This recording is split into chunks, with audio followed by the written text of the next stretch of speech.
រឿងបញ្ហាកងទ័ពរបស់យើង18នាក់រឿងនេះ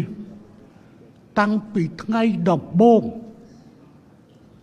ខ្ញុំគណៈខ្ញុំគិតថាខ្ញុំគណៈខ្ញុំគិតត្រូវណាស់ការចាប់កងទ័ពយើងចាប់ក្រោយពេលបត់ឈប់បាញ់ប្រមាណមកខ្ញុំគណៈគិតថាចាត់ទុកបងប្អូននេះពលីកម្មដើម្បីជាតិរួចស្រេចទៅហើយគេច្បាស់ណាស់នឹងយកបញ្ហានេះទៅដោះដូររឿងនេះរឿងនោះហើយបងប្អូនទាំងនោះក៏ពិតជាយល់ក្រុមគូសាក៏ពិតជាយល់គេច្បាស់ជាតបភ្ជាប់រឿងនេះរឿងនោះនៅលើពិភពលោកតើច្បាប់ទម្លាប់អន្តរជាតិនៅទីណាទៅបុត្របនដែលជាតំណាងពិសេសរបស់អគ្គលេខាធិការអង្គការសហប្រជាជាតិទទួលបន្ទុកសិទ្ធិមនុស្សដែលជាជនជាតិថៃទៅណាទៅមិននិយាយមួយម៉ាត់សោះដែលមុនធ្លាប់តែនិយាយ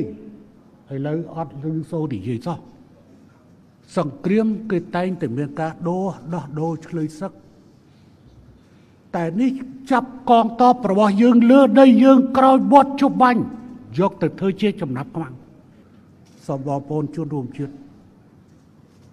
យោគយល់រឿងនេះ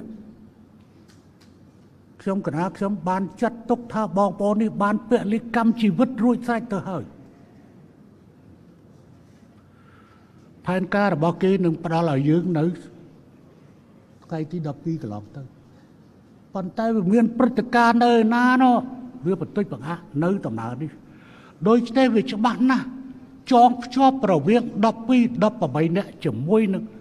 បញ្ហាដទៃទៀតរាប់ទាំងថ្ងៃមកចាំមើលទៅគេនឹងអាចយកថា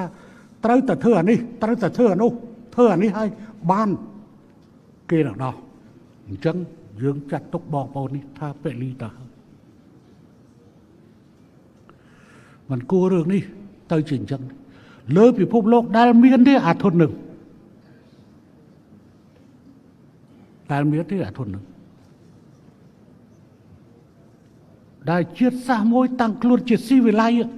ហើយចាប់ចំណាប់ខ្មាំងដើម្បីដោះដូរនេះមិនមែនជាឆ្លើយសឹកទេណាអត់មែនជាឆ្លើយសឹកទេបងប្អូនយើងស្លូតពេកហើយគេមកគេចាប់ដៃសុំថតរូបរួចហើយជង់ចាប់យកតម្រោះព្រោះអាងតែជប់បាញ់ហើយឈប់បាញ់ហើយមកដីយើងទៀតមកដីយើងទៀតបងប្អូនយើងស្លូតពេកហើយសូមទោសចំពោះក្រុមគ្រួសារទាំងឡាយដែលមានប្តីមានប្រពន្ធមានកូនមានឪពុក